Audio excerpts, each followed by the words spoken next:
I'd heard the rumors long before I ever stepped into Dr. Marcus Kane's classroom. Whispers that swirled through the hallways like a fog that no one dared to walk through. Dr. Kane was a legend. Brilliant, brutal, and so intimidating that half the students in the philosophy department ended up switching majors within the first semester.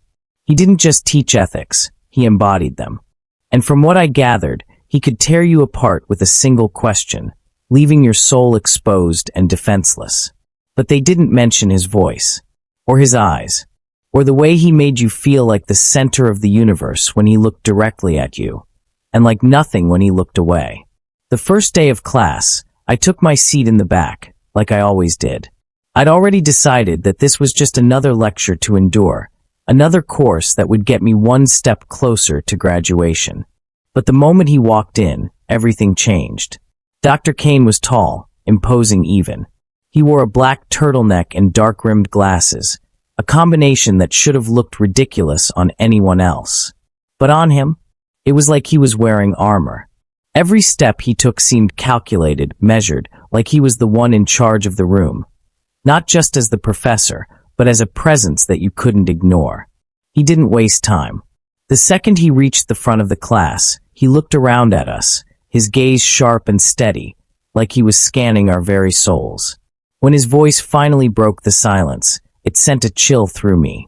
"Philosophy is dangerous," he said, his tone low and surgical, as if each word had been carefully selected to cut deep. "It has to be. If it doesn't ruin you, you're not doing it right." The class shifted uncomfortably, a nervous chuckle escaping from someone in the back. But not me. I was silent. Not because I was afraid of him. No, that wasn't it. But because I understood.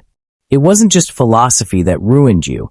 It was the way he spoke, the way he carried himself, the way he made you feel like you were standing on the edge of something vast, something unknown, and you could either dive in head first or run away. I didn't run. From that moment, I found myself gravitating towards the front row, not because I wanted to stand out, but because I needed to be close enough to him. I needed to see the exact way his mouth moved when he said words like existential or desire, words that made my pulse quicken, words that meant more than just academic interest. I told myself it was just admiration, academic curiosity at its purest form. But deep down, I knew better.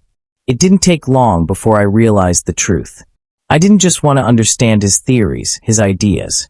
I didn't just want to prove myself as the smartest student in the room. No, I wanted to be the reason he let his guard down. I wanted to be the one he couldn't ignore, the one who made him break his own rules. I wanted to ruin him just as badly as I knew he could ruin me. And from that first glance, that was exactly what I was setting myself up for. Then it started with a missed assignment. Not mine, someone else's.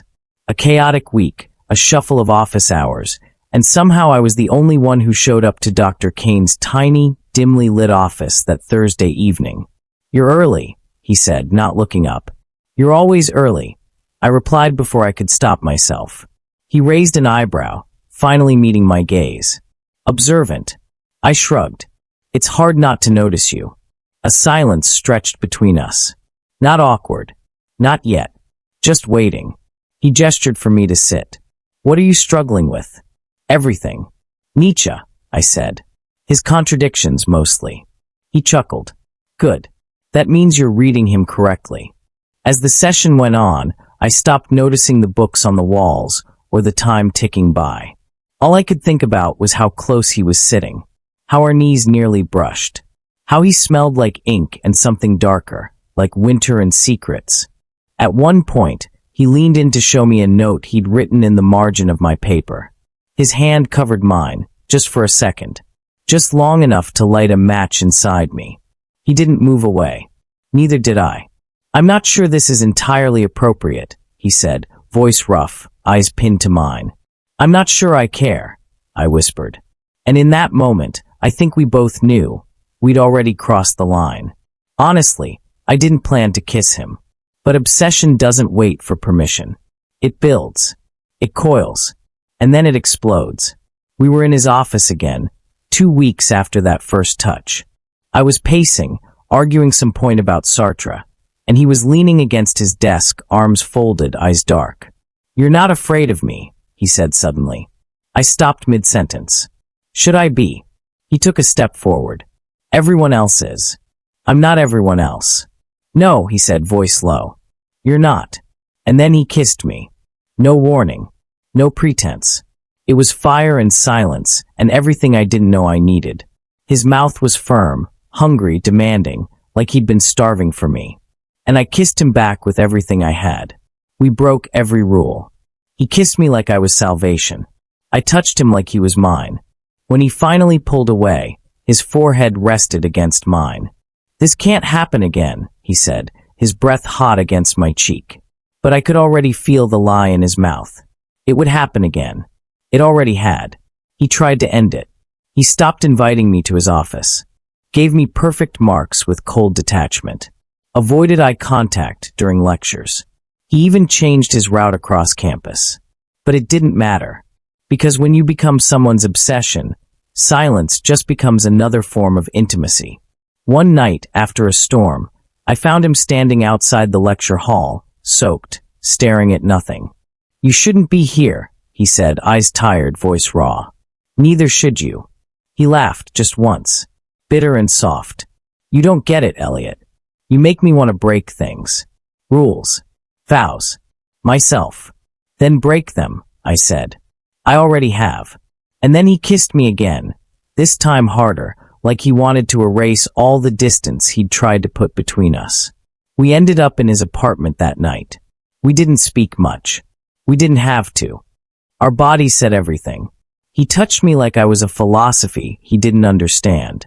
I held him like he was a question I never wanted answered. That night, he stopped trying to push me away. But I could feel it, beneath the sex, the sweat, the moans against my neck. He was falling harder than he wanted to admit. And it terrified us both. The rumors started like whispers in the wind, barely audible, easily dismissed. A glance here, a curious stare there. But secrets have a way of slipping through cracks. "You're not being careful," he said one morning, sitting on the edge of my bed. "I don't want to be," I replied, still tangled in the sheets we'd ruined hours ago. He ran a hand through his hair, frustration written in every line of his body. "This could destroy both of us."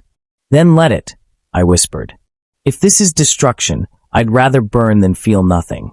His eyes locked onto mine, torn, vulnerable, desperately human. "God, what have you done to me?" he whispered. "Loved you," I said.